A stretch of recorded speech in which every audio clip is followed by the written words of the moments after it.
old Nintendo gamer. And son.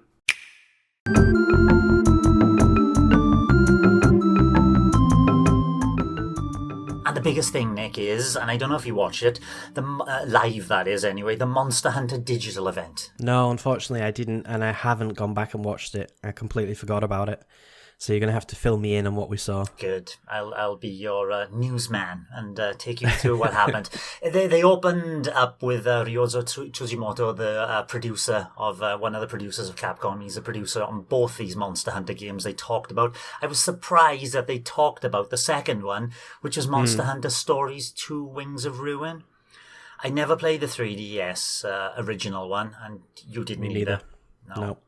So this has got a release date now of July the 9th. That was finalised. They said, yes, coming. They haven't given us a price yet, but they filled in a bit more of the story. It's generic JRPG, you know. There's it's called a Raisewing Rathalos. It's basically got little black wings, and it's some impending sign of doom and destiny for you as the rider to take upon. And you can go two ways, evil or good, and it's for you to work through the story. Pretty synonymous with good and evil all the way through the story from what I can see. Some of the characters are returning, and you yourself are the grandson or granddaughter, whoever you choose as your avatar, of the original person from the game. So some of the characters are they have longevity, basically. There's one girl called Ina, and she's looking as young as she did from the first game. There will be a deluxe edition, which will give all bits and pieces as well.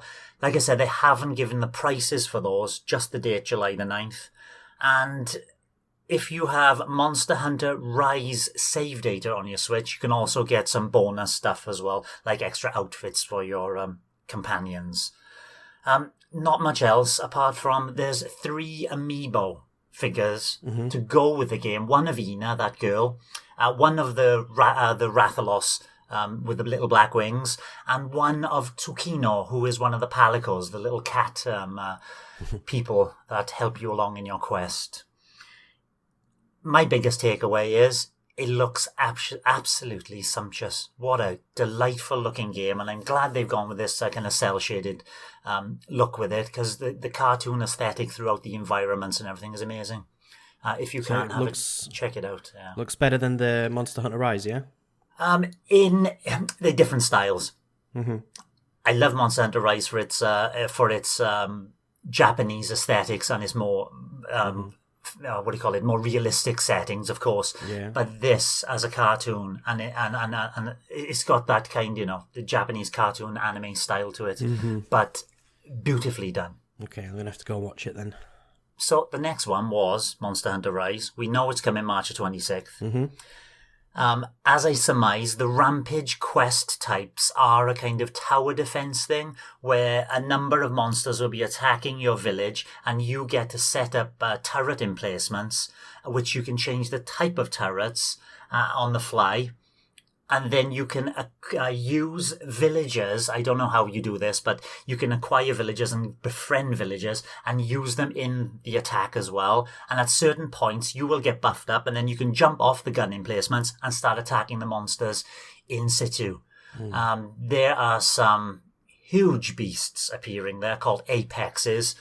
And they come in and they're towering over the original kind of monsters. So this is looking quite spectacular for like a kind of submission, to be honest. Also worth checking out there. There were lots of stuff about different weapon types and all your silk bind attacks and all that. And I implore anybody who hasn't seen it, if you're interested in Monster Hunter, just go and check out what they're doing with the kind of switching the silk bind attacks. So you can basically choose your preferred style of play there. The most exciting thing for me, though, is the multiplayer. And this is where it scales to a difficulty. So if I'm playing by myself on the multiplayer levels, because you've got the solo kind of missions, which you can do by yourself, which pushes a story forward. But then you've got the multiplayer aspect of it as well. But I can do those solo if I choose so. If I do it solo, the enemies and the bosses and the monsters in that kind of fight will be easier and then scaled per person that can join my hunt. So if there's 2, it's a little bit harder. 3, much harder. 4, a lot more difficult. And people can drop in and drop out of your hunt at any time. There was a problem before where you had to get together in a hub. And if you missed that initial meeting, you'd have to wait until they finished their hunt. That could be 40 minutes later before you could join the next hunt. Now you can just drop into a hunt with your friends and just anytime you want. That's good. But immediately upon me dropping into your game, it will then ramp the difficulty up. If I decide to drop out... So you can't start the boss by yourself and then get someone to come in and help you finish it off. On that easy kind of level. No, he'll automatically ramp it up for you, which is, only fair, I suppose. No, yeah, it's true. Yeah, it's true. And they've made it easier to make friends and all that as well. Unfortunately, the only thing that's really missing, like we knew anyway, is voice chat. Yeah. Which is a bit of a shame, I suppose. I think we can manage it with Discord or another application easily. Yeah, definitely. And Dazzy B's been interested as well and saying, I need to take it slow as well because he's not going to be playing it as much as the guys on N-Europe. The other guys on N-Europe, that is, who will probably finish it within the first 2 weeks, I should imagine. Maybe. I'm going to be taking it slow as well. Like, I don't see myself having a lot of time to put into this initially. So... Yeah, same here. It's just be dribs and drabs and just powering myself up on the solo and hopefully doing some fights with you guys in the evenings before bedtime, basically. Taking over from the burnout sessions. Yeah. They showed a couple of monsters which are returning. Zinogre was one of my favourites from Monster Hunter 4U, which is this, looks a bit like Magnamalo, a little bit smaller, but is an electric monster. He's got that kind of a cross between a cat and a dog, like a lion attacking you. And Narakuga, which is this long serpentine kind of creature. But they teased starting at least in late April, the introduction of post-launch updates, which all Monster Hunter games have done, for free, and they're going to have several, they said, extra monsters in this late April, and they teased one, and he's an elder dragon called Chameleos, who can, as chameleons do, camouflage himself and practically go invisible, like the Predator. Looks extremely difficult, but looks a lot of fun as well. Like I said, the first one will launch at the end of April, and then they've got, they teased for May as well, more monsters, and I don't know what's beyond May, but they did tease for May, and they said look out for future updates and blah blah blah. And the last thing that they touted and sold at the end of this is that there is now the second demo of Monster Hunter live. It has gone live now. March the 11th they said it was coming, and it did certainly come on March the 11th, and it's exactly the same demo for the first 4 parts, but they've added in an advanced. So before they had like the beginner, and then they had the intermediate. The intermediate one was a challenge in Zutsune. Yeah. This advanced one is beyond the pale, though. You have underarmored. You're underarmored, so you're underpowered immediately. So you would struggle against the kind of intermediate monster with that kind of setup. So you can't change your setup at all. So I go in with my great sword, and I'm underpowered. You got 15 minutes instead of the regular 50 minutes. So you got such a little time. They put him as far away in the furthest distant point from the base camp as possible. So it's going to take you 3 minutes at least, if you know where you're going, to run there. So you got about 7 minutes by the time you get there to take this very aggressive, very large, hellfire shooting monster on. And because you're underpowered, Morgan and I had a couple of matches yesterday, and I'll put the videos up to show our pitiful efforts. He can one-hit you in specific attacks. And I mean, Morgan went round one way, I went round another way to see who could get there faster. Morgan was fighting him for a bit, and I came in like 5 minutes into the fight. So there's only 10 minutes left on the clock. And I literally hit him once, and he sent me flying and killed me in one hit. Oh dear. Very, very scary monster. I'm sure in the future when you kind of buff your armor up and all that, it'll be a more, well, it's fun anyway. It was fun to lose to him, as we said. Are you looking forward to trying that out, Nick? Yeah, I've never had a Monster Hunter game before, so I am looking forward to getting this. I don't know whether I'm going to get it day one, or whether it's going to be a week or two after, but I enjoyed the demo, and I am excited to see the different sort of monsters and different worlds. I like there is a little bit of variety in the world, because that first world's like a sort of Japanese sort of woodland area, isn't it? And I've seen they've got a fire and a snow area as well. Yeah, So- there's 5 in total, they said, which I thought there would be more, and I can't remember how many there were before, but five's okay. They're all significantly different from each other, that's for sure. And quite large as well. Yeah. Which is nice. So yeah, I am looking forward to playing it online mostly. I don't know if there's enough there from what I've played so far for me to be that interested to play alone. But I guess in the full game you're going to have much more access to stuff like weapons and armor and, upgrades and stuff like that. So maybe it'll grab me. But definitely was fun playing with Sam and Dennis a few weeks ago. I haven't actually downloaded the second demo because I've got no space left on the old Switch, so I might have to just wait until the game comes out. Did you delete the first demo? I did, yeah. Oh, because basically it's the same kind of thing. All you needed to do was update, just okay. like a Switch update. So it would have been a minimal bit of information to add to your already included demo. Then. Never mind. I'll just wait till the game comes out. It's only 12 days now, isn't it? So yeah, nearly there. Too soon, I think. I have pre-ordered it, and it's within a week. Then it'll be pre-downloaded onto my system. Oh, you've got the digital version. Yeah. I don't think I could. Yeah, I've had Monster Hunters games in the past, and it's always been digital, just for that ease of access to the multiplayer. Definitely the way to go for me. Anyway, I should be dropping in and out of it with my son quite a bit as well. The second bit of news is Apex Legends. I'm not going to talk about this news much because I'll be talking about Apex Legends as the game that I've been playing this week. It's that Respawn and Panic Button were the porters of it. They sat down with the technical director from Panic Button, Andy Boggs, who said that if you're playing Apex Legends, it runs at 720p docked, 576p handheld, but the frame rate is a solid 30 frames per second. I'll talk about that later anyway. So it's out now if anybody's interested in this free-to-play first-person shooter. Then something we'll be talking about in our big topic as well is the next bit of news. Teenage Mutant Ninja Turtles are returning to the Switch in Shredder's Revenge, a new beat-em-up game based on the popular franchise. It's developed by Tribute Games, who have... I've forgotten what they did in the past. There's a couple of... developers in Tribute Games. Scott Pilgrim vs. the World they worked on, and Panzer Paladin, which is a 2D kind of old school platformer, which was very well received when that came out. But they worked on something else, and I can't remember. There's a beat 'em up they worked on, I can't remember. Another one other than Scott Pilgrim.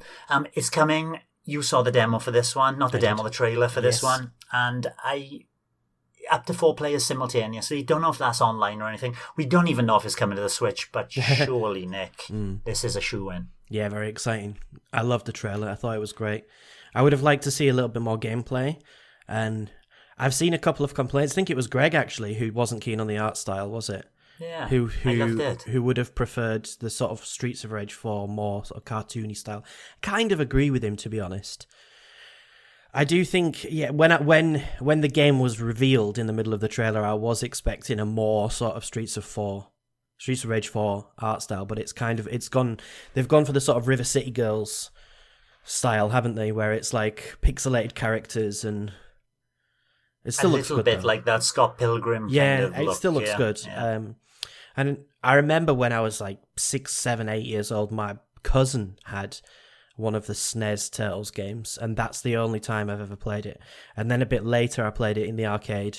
3 years ago, I think, played it in the arcade with a friend, and it was fun to go through. So, definitely looking forward to this. Hopefully it comes to Switch. I don't see any reason why it wouldn't, to be honest. And what's good news is that the publishers are Dotemu, who are the publishers of Streets of Rage 4 one, and they brought the Monster Boy games and stuff like that. Mm-hmm. So they've got good pedigree on the Switch anyway. So there's no reason it shouldn't. Let's keep our fingers crossed because I'm looking forward to that one. That does. That clicks the right nostalgic points for me there. And then there's another, this is kind of more of a PSA as well, a couple of PSAs in a row here, is Ballistic NG NX Edition. So that's touting the Switch there, the NX, is coming to the Switch. This is an anti-gravity racer with weapons, which looks exactly like Wipeout did, but looks to be running faster than Wipeout. But we've only seen so far the PC version of it, so we know nothing about what the Switch version will look like. It is coming to the Switch. We don't know release dates, but it's something to be looking out for. I think it's looking pretty snazzy, Nick. I've not seen this, but anything that's similar to F-Zero or Wipeout I would be interested in. I mean, we had Fast, wasn't it? Fast Racing Neo, which was okay. It was fun I've managed to finish that in about 10 hours. Did its job. Was quite enjoyable. Looks quite nice.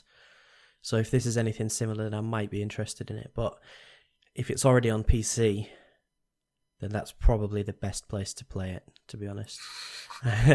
I'm like the Switch port is great, but it's definitely not going to look as good or run as well on Switch as it will on PC. So I'll have to check it out there first. It was looking good on PC.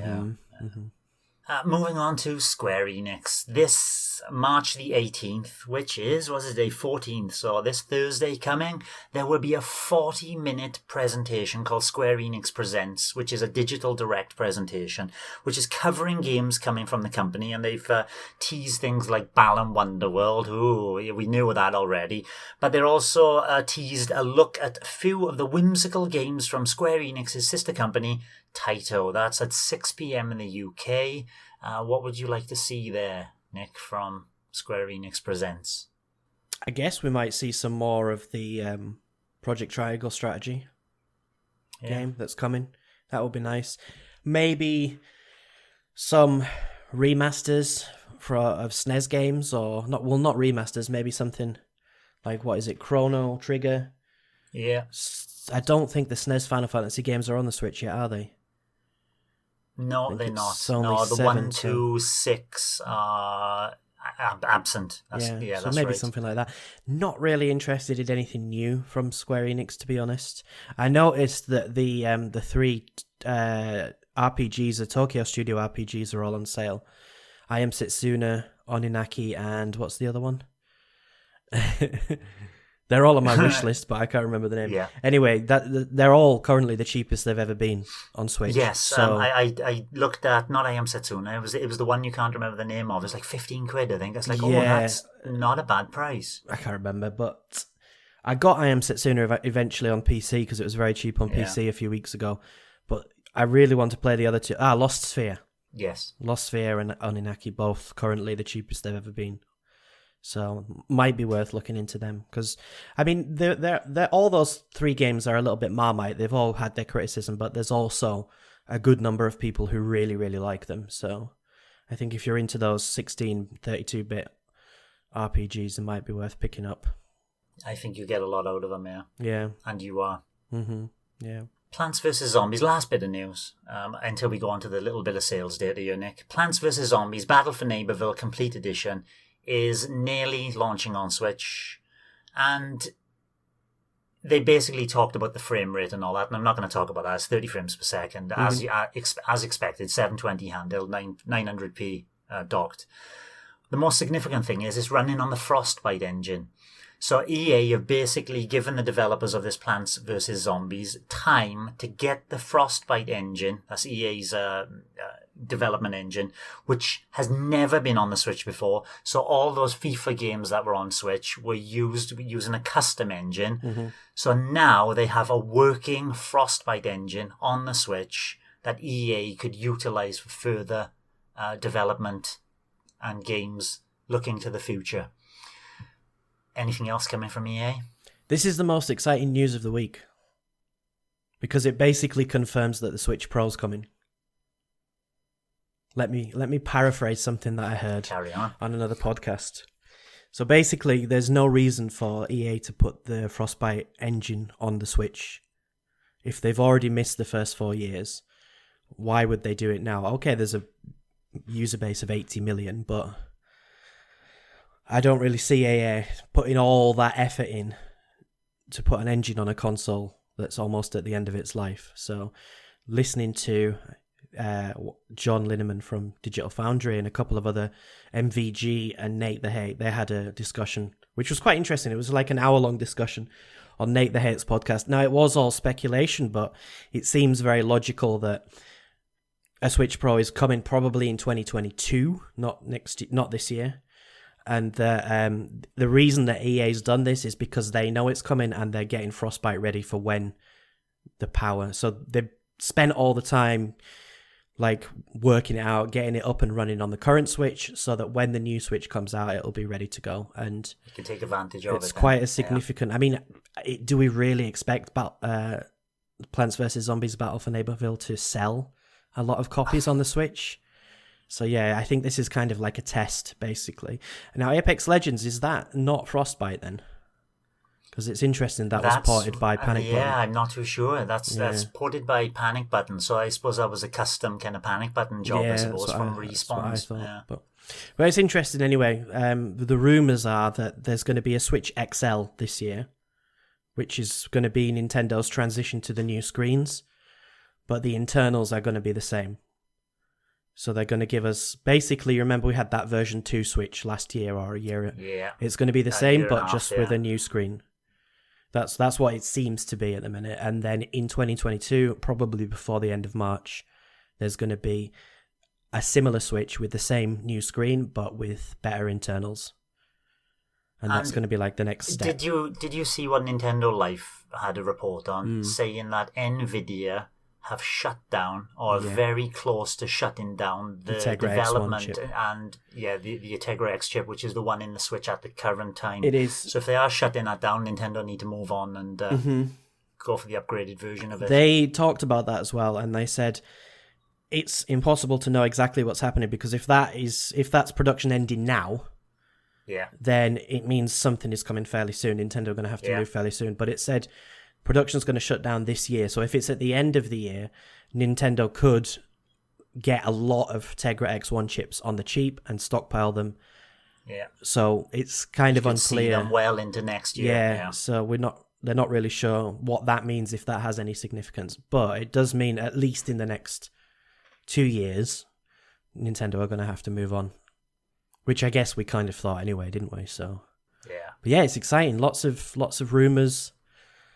This is an amazing development. It seems that like Nvidia are pushing Nintendo to change rather than the other way around. And they should be, manufacturer going, it's amazing. They should be, because they want people to see the technology that they're using, the DLSS especially. They want people to see how powerful it is. Because if Nintendo can come out with a system that's cheaper than the PS5 and the Xbox Series X, but still push similar levels of graphical fidelity, then it's going to be quite interesting. And Nintendo are the only ones who are using Nvidia chips. The other two have gone with AMD, which doesn't have a similar sort of chip-based solution to rendering like in the same way that DLSS does. And John Linneman actually was basically saying that teraflops don't matter anymore, and that this is the last generation where pure power is going to mean anything. So I think Nintendo have a chance to get ahead of the curve a little bit here. And as I said last week, and I still believe, they would be silly not to do it. It just seems like such a sensible move. So I guess we'll wait and see. But I think, it does seem like nothing's going to be coming this year. They might have one more Christmas with this sort of level of Switch. Probably like push the sales over 100 million. It should do by the end of the year. I don't know if we'll see Zelda. Pokemon probably will be the big game for Christmas, unfortunately. Not the new one, the Diamond and Pearl remake. The rehash, yeah. Mm-hmm. And maybe something else from Nintendo. And then I would hope that next year, March, they're ready to go with Splatoon, Breath of the Wild 2, Metroid Prime 4, maybe. All with the support upgraded. For the new Switch, which would be nice, but it's impossible to tell. It's all speculation, but the signs seem to be pointing in a positive direction for people who want an upgrade. I'd be gutted though if I bought an upgraded screen Switch only for 6 months later for there to be dropping the Switch 2 basically. I'd be a little bit devastated. Well, apparently the OLED screens are actually cheaper than the LCDs that Yeah. Nintendo use now, because so few companies are using such a 720p LCD screen. Nintendo are basically the only ones left still doing it. And if you were Apparently Samsung are just sitting on stacks of them, basically, Yeah, and exactly. can't get rid of them. So, So- Nintendo are just picking them up for peanuts. Yeah. Exactly. And it is, I mean, an OLED, anybody who's seen the PS Vita running will be able to tell you that a small OLED screen is really, really fantastic in person. It looks much better than the Switch screen, which is still fine, but OLED is really a sort of different level. And it should be better for power consumption as well. Yes. It should Yeah. give it a little extension to battery life, so we'll see. Not all that I exciting. particularly need it. I mean, 3 to 4 hours on the battery life has been fine for me. Yeah, for for me my too. play style. You know, I've never had any issues, and I think, to be honest, I might upgrade when the OLED screen comes out just to replace my current Switch, Same here. and then I'll get the new one as like the main Switch. Yeah. Because I do worry about my Joy-Cons. I have a crack in the back of my Switch as well from heat, which has just happened over time. So if I could just sort of upgrade to a better screen for, let's say, €100 maximum, sell my old Switch, buy a new one, I would be happy with that. Even if everything else is the same, internals, memory, 32 gigabytes, I'll just do it and then get excited for the release of the Switch Pro, whenever that might be. So yeah, lots of exciting news just from one not very exciting game. A game which is going to bomb, and I hope it doesn't tell EA that, sorry, we can't sell things on the Switch. We've done all this effort for Frostbite Engine, now we're going to can it all. Well, we might see parity with FIFA in the future on the. It's possible, certainly possible, Yeah. yeah. Not that anyone's going to buy it, except Clanferry, but never mind. Not in this podcast, anyway. Nope. Moving on to a little bit of sales data then, and it is that the NPD, who report on sales tracking across the United States, have said this is doing so well in the States, the Switches. It's now surpassed the DS in lifetime sales, both in terms of dollars and single units sold. It's now Nintendo's second best selling platform in US tracked history. Only the Wii U is holding it off from the top spot, of Only course. the Wii U. Not the Wii U, The Wii- sorry. Yeah, the the Wii- Wii U. Drop the U. Only the Wii is holding it off the top spot. Thanks, Nick. But it's the 7th best-selling hardware platform in the US as well. So it's overtaking things, and it's well on its way to overtaking the Wii in the US. Mm-hmm. Yeah, it just doesn't stop, does it? I also noticed that it had overtaken the GBA in lifetime sales recently. Wow. I think it's 80.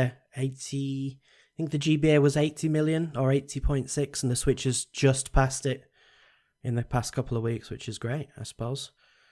So it's got the Wii and the DS, and that's it. That's all. And the it's- DS as total, yeah, because it's obviously beat it in America, but it hasn't beat it in other regions yet, even though Japan is It's incredible 140 itself. million, wasn't it? The DS. The DS, yes, yeah. Still quite a long way to go. Yeah. Just over halfway, I suppose, isn't it? At 80. So yeah, I don't think that's, unless they do a new iteration, I don't think it'll overtake the DS. But I do think it'll pass the Wii.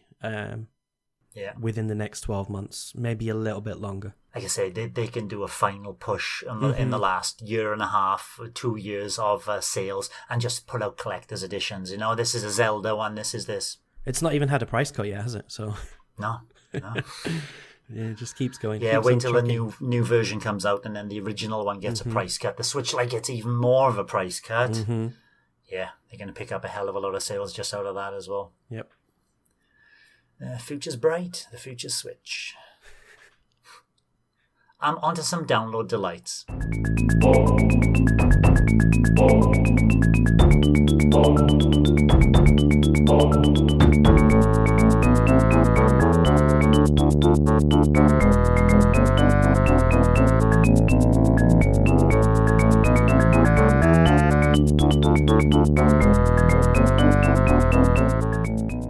Anything here for you this week, Nick?